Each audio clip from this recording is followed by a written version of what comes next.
Dá uma olhada aí no verso 1 do capítulo 10. Tomou Samuel um vaso de azeite e o derramou sobre a cabeça e o beijou. E disse: não te ungiu porventura o Senhor por príncipe sobre a sua herança, o povo de Israel?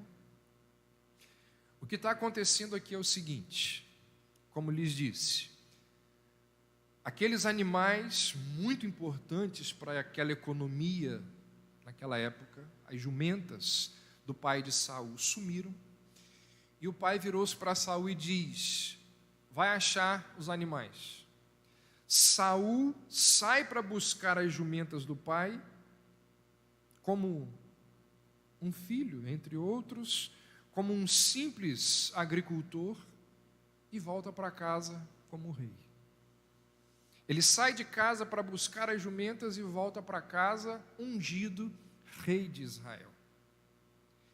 E certamente que isso é algo grandioso para qualquer pessoa, isso aqui é demais para qualquer um. Sem levar em conta o fato de que Israel nunca tinha tido um rei. Como Davi lembrou aqui na EBD, o período dos juízes é um período de preparação para a monarquia. Não é que Saul é escolhido o rei de Israel, Saul é escolhido o primeiro rei de Israel. Até então não existia monarquia. Então isso aqui é uma notícia assim, sufocante. É uma notícia que ele não conseguia imaginar o que significava isso daqui. É uma notícia difícil, muito difícil de ser assimilada por esse jovem que sai de casa para buscar os animais perdidos do pai e volta como rei daquela nação.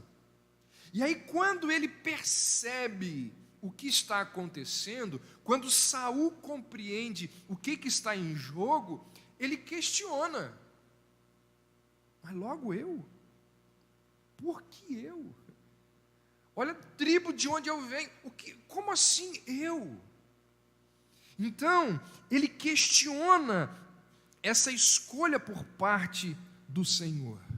Certamente que ele não teve tempo aqui de processar tudo aquilo que estava acontecendo, toda aquela informação que foi passada a ele por Samuel. Então, quando ele se depara com essa situação, eu, rei de Israel, como assim? Quando ele se depara com essa notícia, Samuel vira para ele e diz assim: olha só, vocês vão ver. Samuel diz mais ou menos a ele assim: tudo bem, eu estou entendendo que para você compreender que você é o primeiro rei dessa nação, é algo difícil. Eu entendo que para você compreender isso é difícil. Mas para provar para você que isso realmente é verdade, para provar para você que Deus realmente escolheu você como o primeiro rei de Israel, você vai voltar para casa agora. E no retorno para casa, 3 coisas inusitadas, diferentes, impensadas, inimagináveis vão acontecer. Quando você voltar para casa, 3 coisas extraordinárias vão acontecer para você, e essas 3 coisas vão provar para você que essa unção, que essa escolha de Deus para você ser o novo rei de Israel, de fato é verdade. Primeira coisa, quando você voltar para casa, você vai encontrar no caminho 2 homens que vão dizer para você que os animais do seu pai que foram perdidos, que você ainda não encontrou, esses 2 homens vão lhe dizer que os animais já foram encontrados. Olha o que diz o verso 2: quando te apartares hoje de mim, acharás 2 homens junto ao sepulcro de Raquel, no território de Benjamim, em Zelza, os quais te dirão: acharam-se as jumentas que foste procurar, e eis que teu pai já não pensa no caso delas, e se aflige por causa de vós, dizendo: que farei eu por meu filho? Então, ao que parece, esses dois homens que se encontram com Saul quando ele está voltando para casa, parece que eles conheciam Saul. E eles estão dizendo assim: olha, as jumentas que você estava procurando já foram encontradas. E o seu pai agora não está mais preocupado com as jumentas, ele está preocupado com você, porque você já está um tempo fora de casa. Então, essa experiência, ou isso que de fato vem acontecer, transmite um recado para Saul. Ele está voltando para casa, aqueles dois homens realmente aparecem, como a narrativa deixa evidente que vai acontecer. E quando esses dois homens dizem a Saul aquilo que Samuel avisou a ele que aconteceria, o que Deus está dizendo para Saul com essa experiência? Qual é o recado que o rei de Israel, que acabou de ser ungido, precisa assimilar aqui? Deus está dando um recado para Saul aqui. Saul saiu de casa para resolver um problema: encontrar as jumentas perdidas do pai.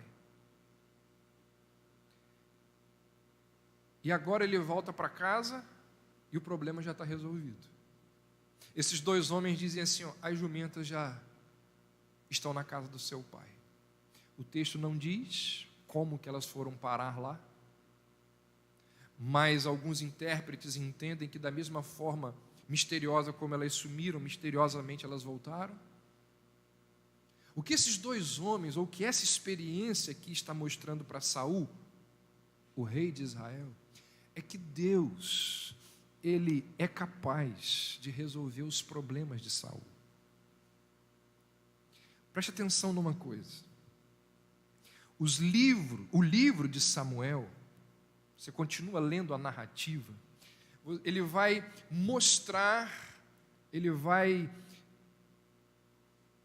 a narrativa vai mostrar os erros cometidos por Saul na monarquia.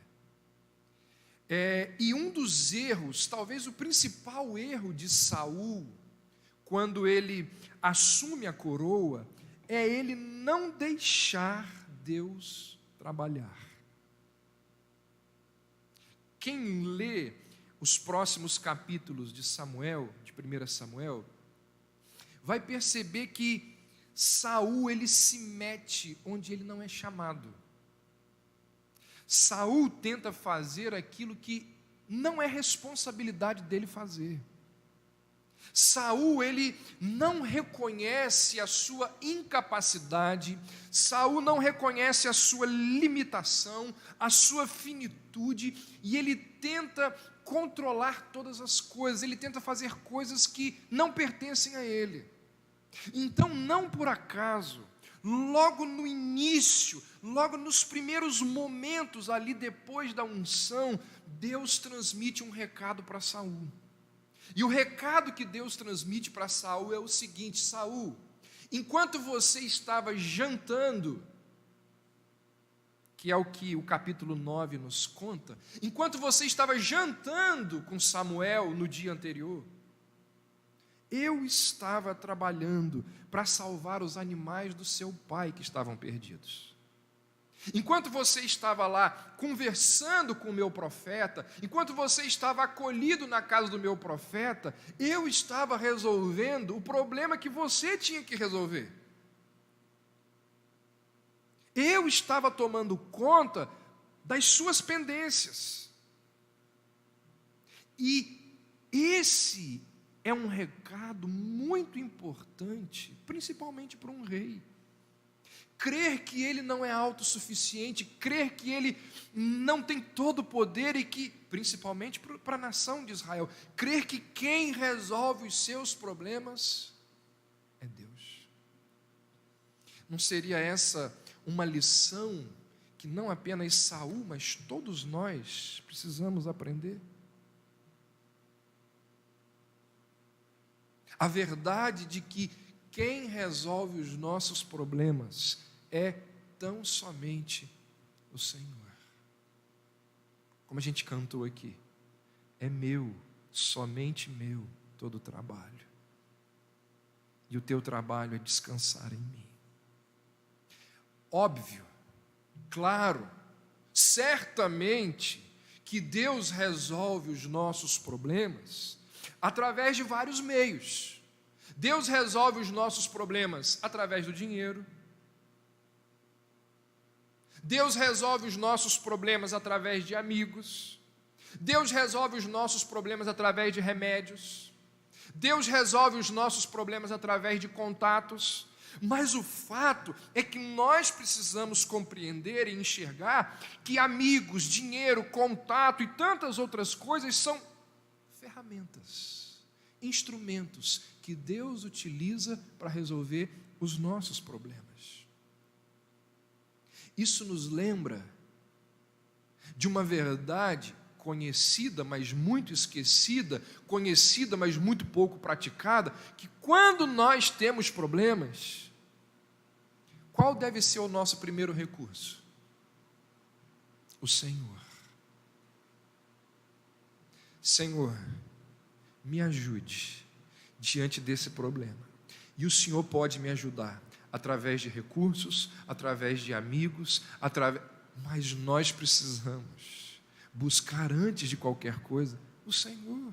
É o que Deus está dizendo para Saul. Olha só, você estava jantando com Samuel e eu estava resolvendo os seus problemas.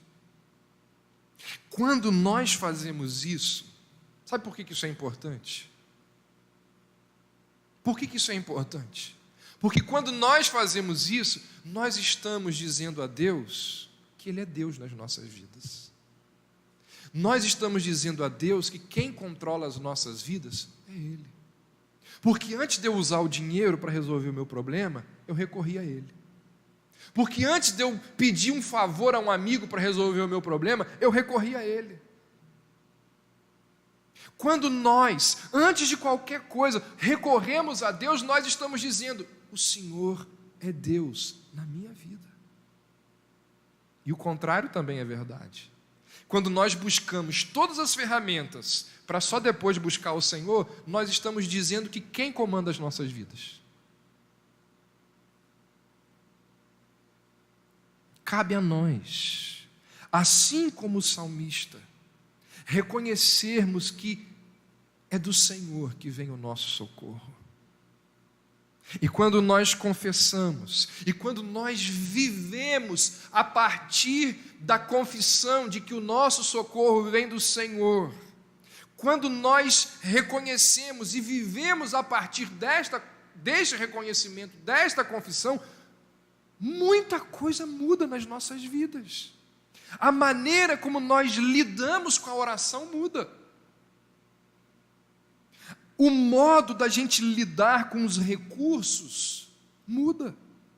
O tratamento que nós dispensamos ao próximo muda.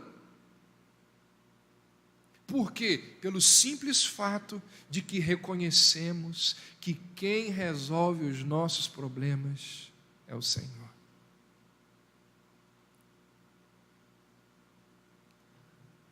Você está achando que esse negócio de te chamar, de te coroar, de te ungir como rei é demais para você?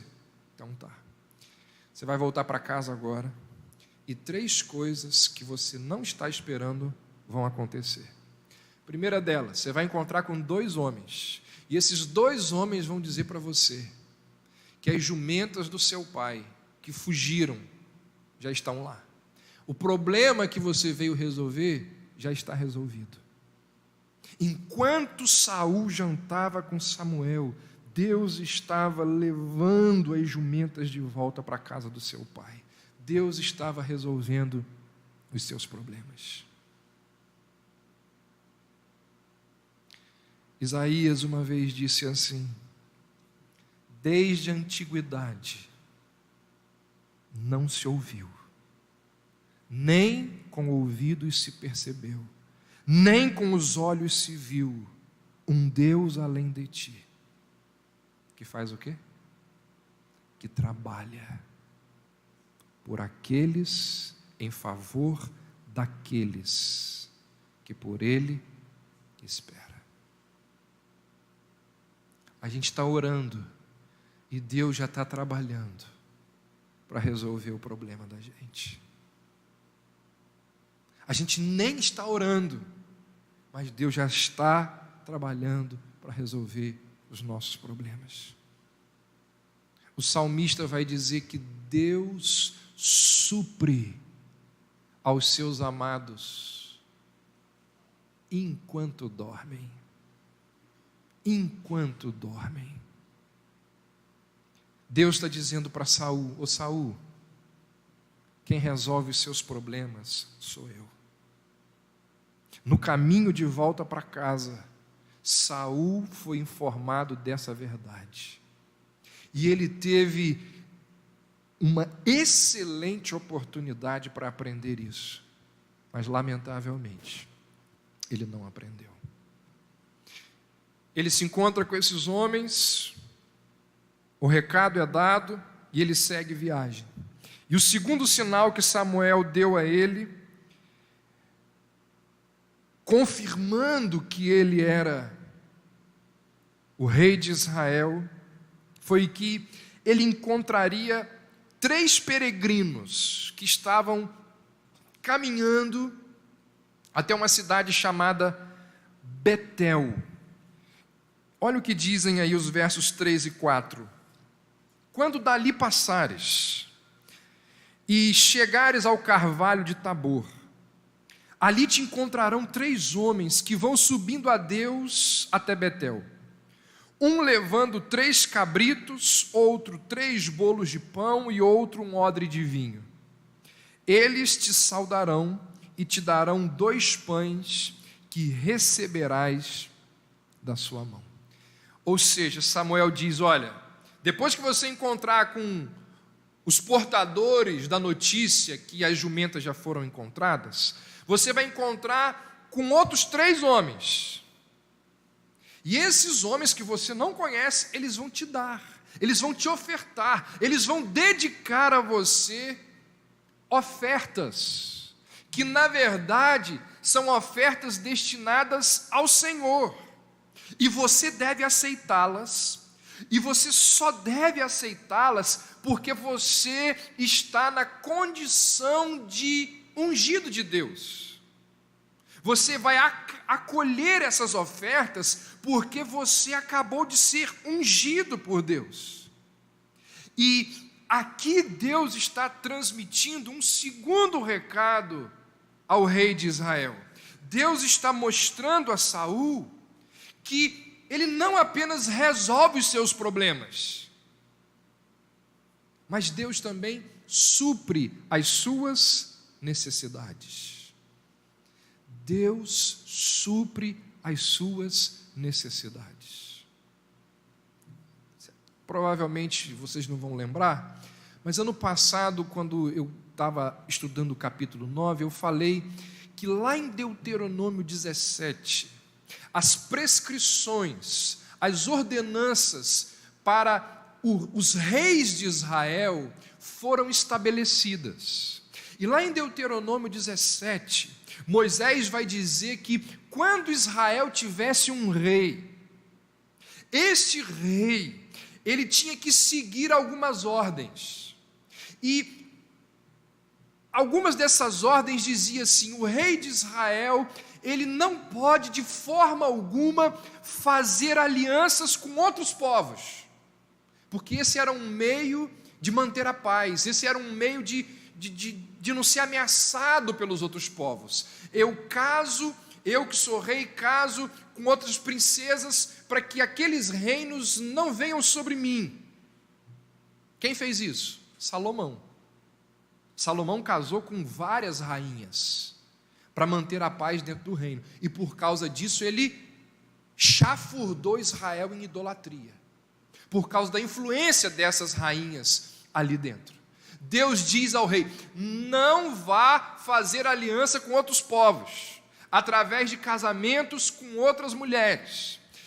Deus diz assim: não acumule fortuna, a ponto de você confiar na fortuna e não confiar em mim, e não confiar na minha proteção e no meu sustento.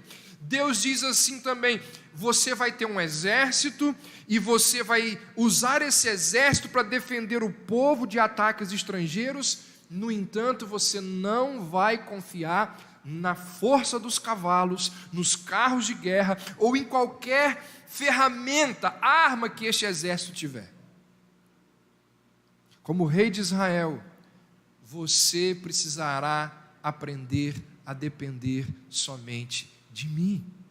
Esse é o recado que Deus está dando a Saul, através daqueles mensageiros que chegam ali e oferecem esses pães a Saul, através daqueles pães que chegam a Saul de forma inusitada. Saul deveria aprender que Deus é aquele que envia os recursos necessários, que enviaria os recursos necessários para Saul ter um bom reinado.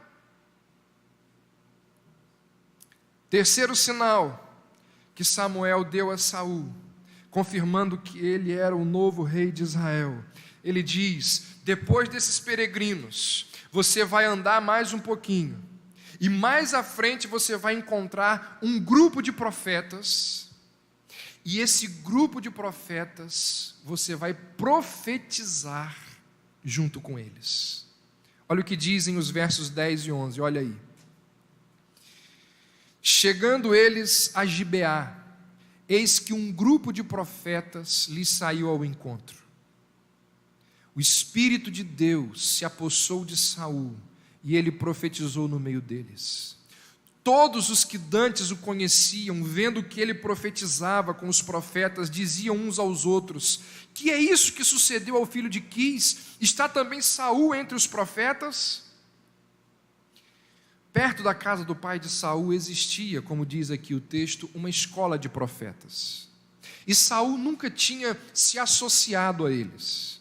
Então foi uma surpresa, não só ver Saul no meio dos profetas, mas acima de tudo ver Saul profetizando. E essa surpresa por parte do povo, diz o verso 12, que acabou se transformando num provérbio. E esse provérbio, ele era utilizado para expressar uma surpresa quando um homem que ninguém esperava era transformado.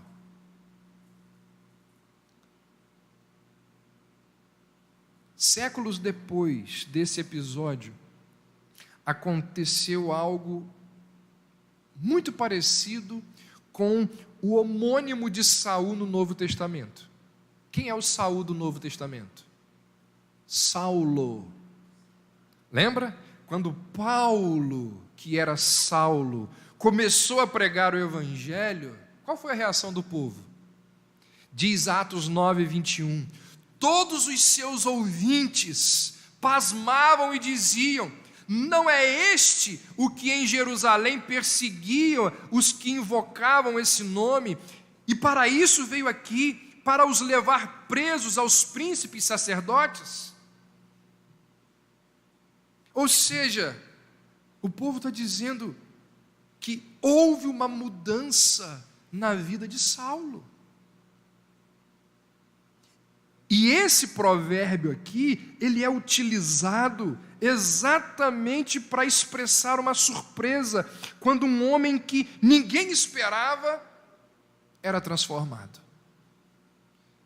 Então,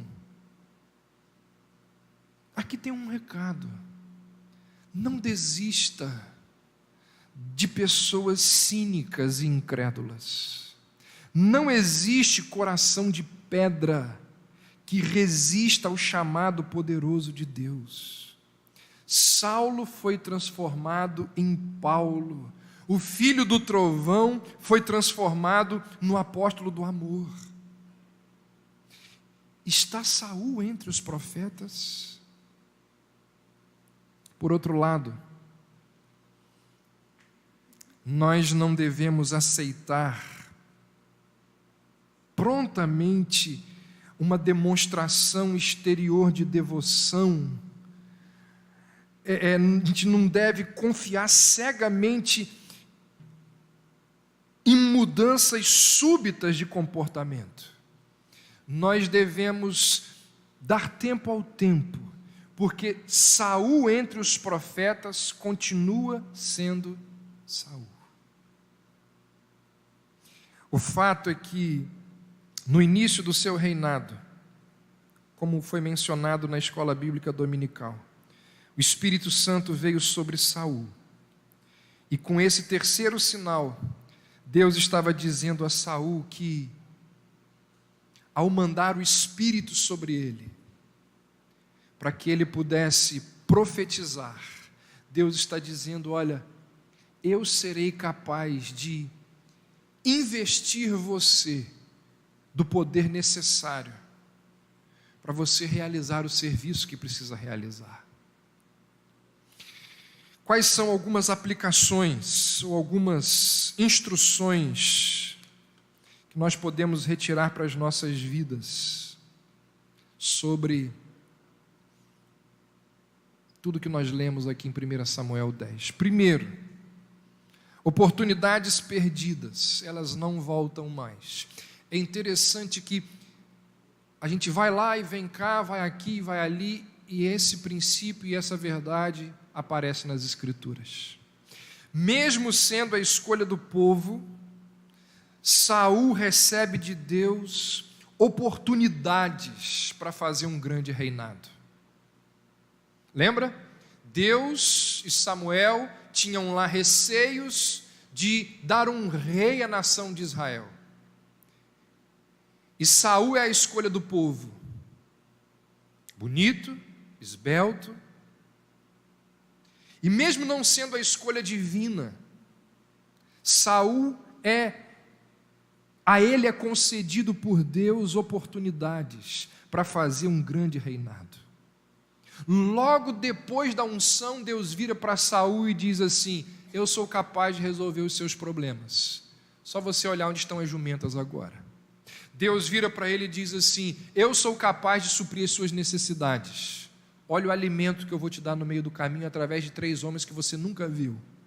Deus vira para ele e diz assim: eu sou capaz de trazer poder vindo dos céus para te auxiliar na monarquia.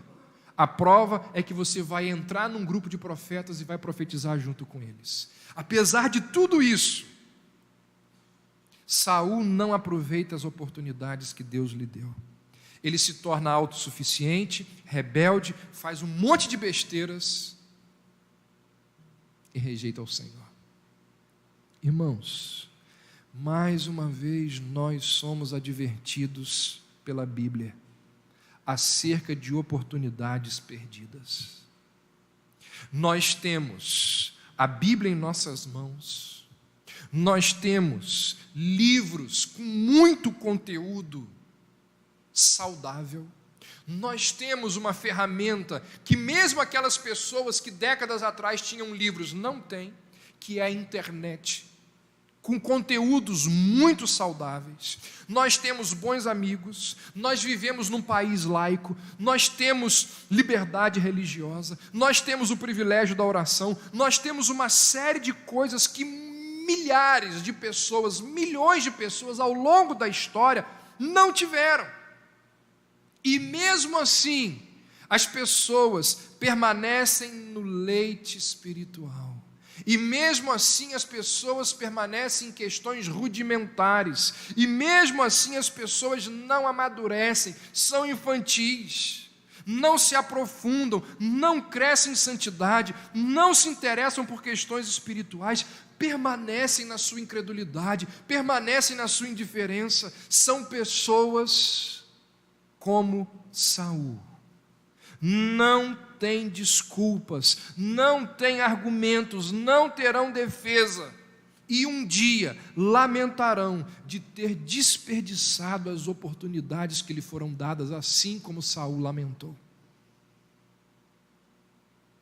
Oportunidades perdidas não voltam mais.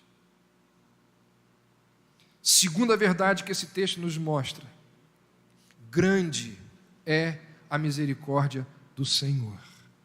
mesmo sendo rejeitado pelo pedido do povo por um rei. Porque Deus vira para Samuel e diz assim: Samuel, eles estão pedindo um rei, não estão rejeitando a você não, estão rejeitando a mim. Mesmo tendo sido rejeitado pelo povo, quando o povo pede o rei, Deus ajuda esse rei. Dá uma olhada aí no texto, rapidamente, por gentileza, verso 7. Samuel diz para Saul, no finalzinho: Deus é contigo. Verso 9, diz que Deus mudou o coração de Saul. Verso 10 diz que o Espírito do Senhor se apossou de Saul. Verso 26 diz que com ele, com Saul, foi uma tropa de homens cujo coração Deus tocara. Ou seja, Deus está apoiando Saul, Deus está oferecendo a Saul condições necessárias para ele fazer um bom governo. Se Saul vai fazer um monte de besteira depois disso, é responsabilidade e problema dele. Mas o fato é que o nosso Deus, Ele é extremamente generoso. Deus oferece misericórdia até mesmo àqueles que o rejeitam, até mesmo àqueles que não merecem. E a gente encontra esse princípio ao longo da Bíblia. Por exemplo, eu citei aqui 2 casos. O filho pródigo e a esposa de Oséias, aquela prostituta chamada de Gomer. A história desses 2 personagens bíblicos nos fala da misericórdia abundante de Deus.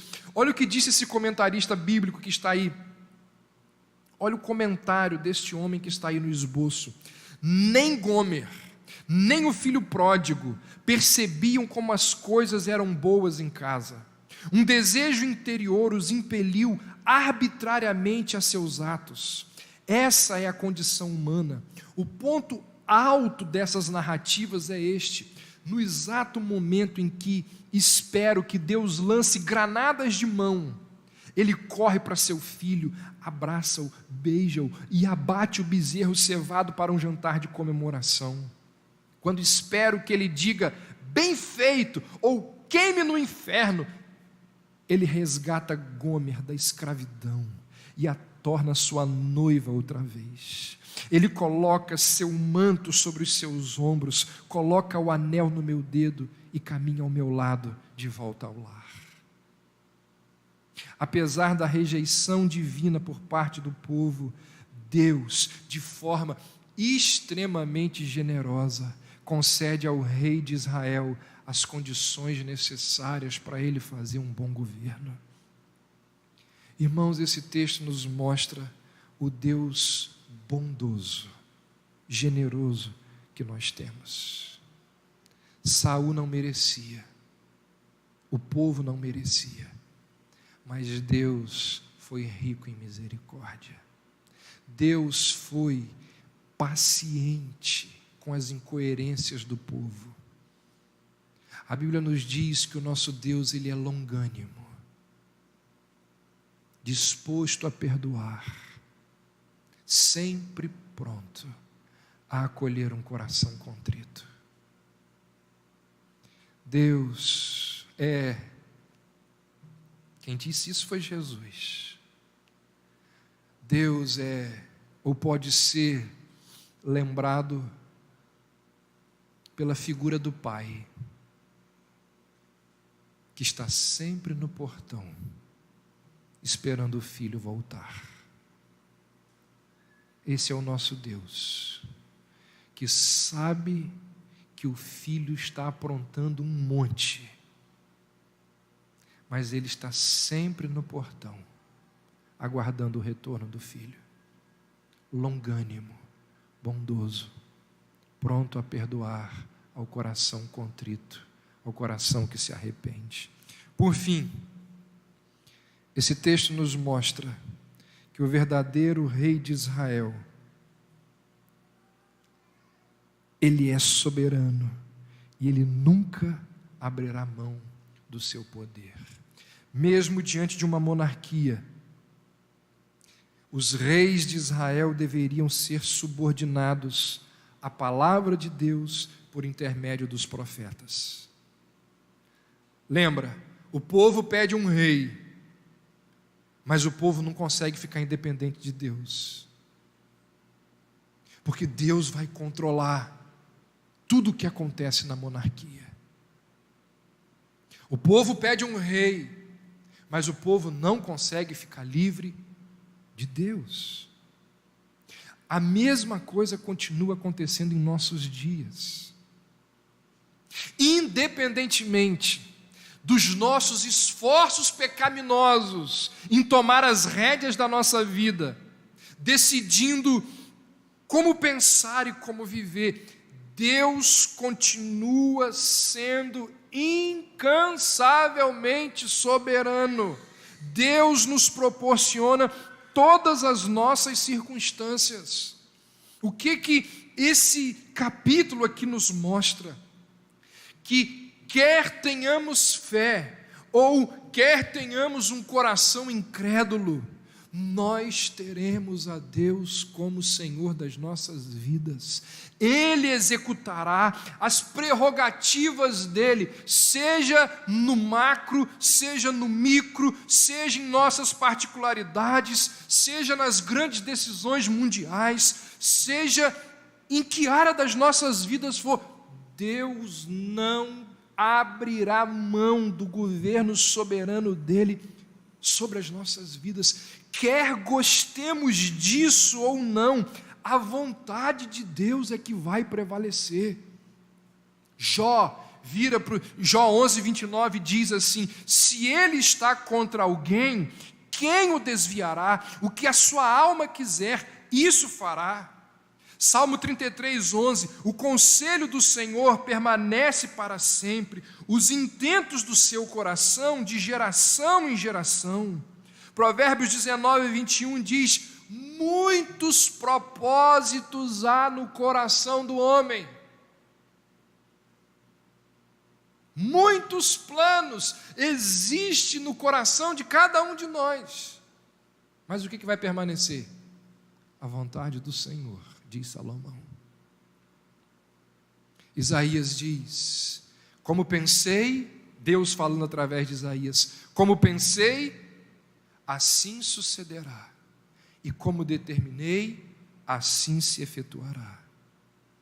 Mais à frente ele diz: o que o Senhor determinou, quem invalidará?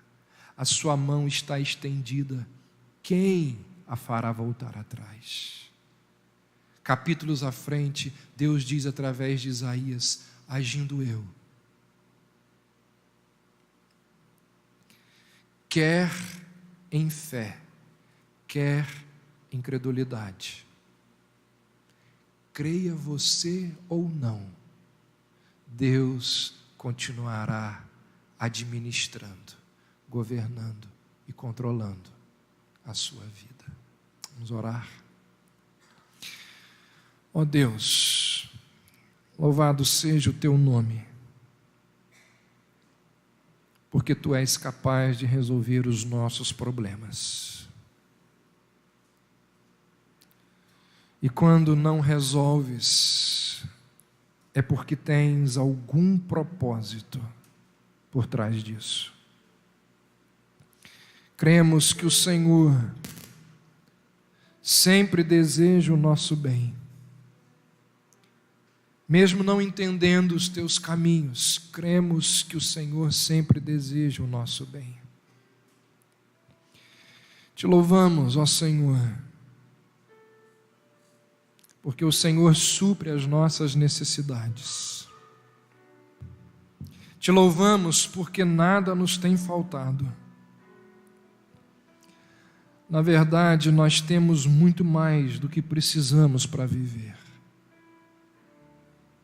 Te louvamos porque o Senhor tem sido muito bom, muito generoso para com todos nós.